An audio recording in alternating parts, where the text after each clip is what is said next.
Alright, welcome to my review of Isa Shanja Moskowitz's latest cookbook, I Can Cook Vegan.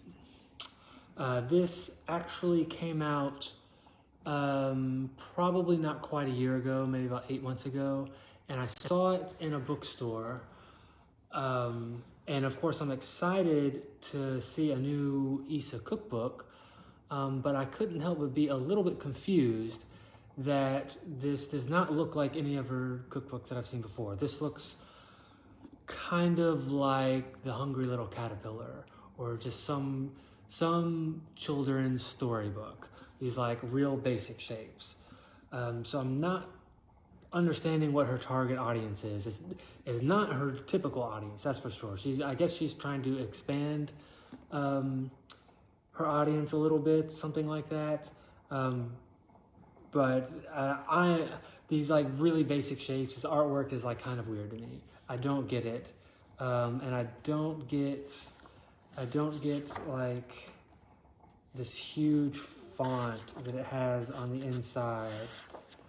Yeah, it's like intro, and it's just seems, something about it is just kind of odd to me. Like this is for 3-year-olds, and this is for like 75-year-olds that can't see well. So it was just kind of like odd to me and kind of turned me away, and I didn't buy it right away. But I think the main thing that turned me away, and is like kind of hit me in the face, like there's something different about this, is the title, I Can Cook Vegan. I guess, you know, I know she can cook vegan. I mean, she thinks that we're telling ourselves that, like, I know I can cook vegan, sure I can. You know, you can cook toast, and you're making a bowl of cereal, and it's technically cooking vegan. And everybody knows that. So it comes off like a decision by the publisher to me. It doesn't seem like Vegan with a Vengeance and other cookbooks, and like what was her show called? Post-punk vegan.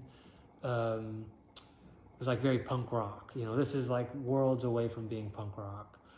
And it just seemed like, you know, I need the cookbook. It just kind of seems like it's talking to me like just because I need the cookbook that I'm like an idiot or something. That just comes off to me like a decision by the publisher that will sell more cookbooks. I could be wrong, but it just really does not seem like her. I was expecting her next cookbook to have something to do with a modern love restaurant. Hopefully she'll do that. But I still hope that it sells. And I still assume that the recipes in it are probably really good. It doesn't have a breakfast section, which is usually my favorite section of these books. I can get over that, I guess. The main thing that this actually really has going for it are these images that are in there. The photography on it is like beautiful.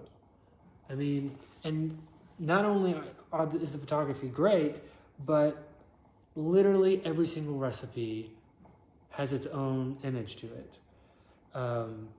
So it kind of makes you want to fix literally every single recipe. I know when I'm flipping through most cookbooks, or I first get it, I flip through it, and I'm like, okay, which ones are gonna make? And I'm like, no. And then I get to one with a picture, I'm like, yeah, okay, I'll make that, and I tag that, just because it has a picture, and so it looks like something that I wanna make. Well, this time, every single one has a picture, so every single one kind of looks good. I did choose a few standouts, this Lentil Walnut Bolognese. I think I'll probably make that. Let's see. Golden grilled cheese with tomato. That's kind of fun. I haven't had grilled cheese in forever. You like make your own cheese on that one. Still looks relatively simple. Yeah, there's more of that artwork. I don't get it. I have to get over it, I guess. Cream of tomato soup with gnocchi croutons. Should be good. Let's see, what else does it have? Your first vegan lasagna.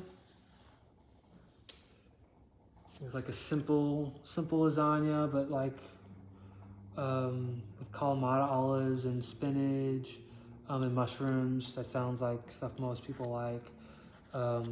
Although I made lasagna not too long ago, and it was just like spaghetti that took 3 hours to make. So I might not get that one first. That one might be different though. We'll see.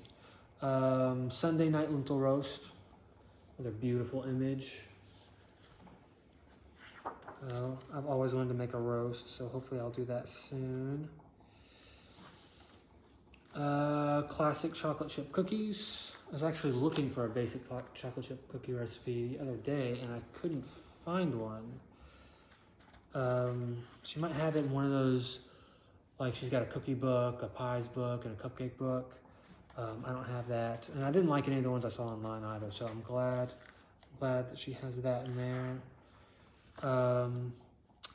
Yes, in this cupcake, I'm not really a cupcake person.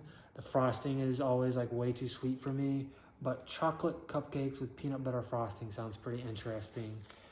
And of course, that's like a great image. So I do hope this book sells well, and I do think it's worth getting. I can cook vegan. It's not like stuff like Veganomicon. This was kind of my introduction to, I think, most people's. And actually, it's kind of a big deal for me because Veganomicon was kind of the thing that transitioned me from vegetarian to vegan, just because it made it seem like a vegan is something that a normal person would do. Not something that only like a fanatic would do, or like a really weird person, like some weird cult or something. So that's kind of what got me into her, and is wanting me to make this YouTube channel as well. So that's kind of what I want to do with this YouTube channel. So there'll be like a lot of reviews of recipes and reviews of different things vegan related. Stuff like that. If you have anything you want me to review or a recipe that you want me to work through, I'll certainly work through some of these. Probably a lot of Issa stuff. I'll go ahead and do some that I already know a little bit and do some kind of the changes that I've made, stuff like that. But if there's anything that you want me to do, let me know in the comments below, and more to come. See you then.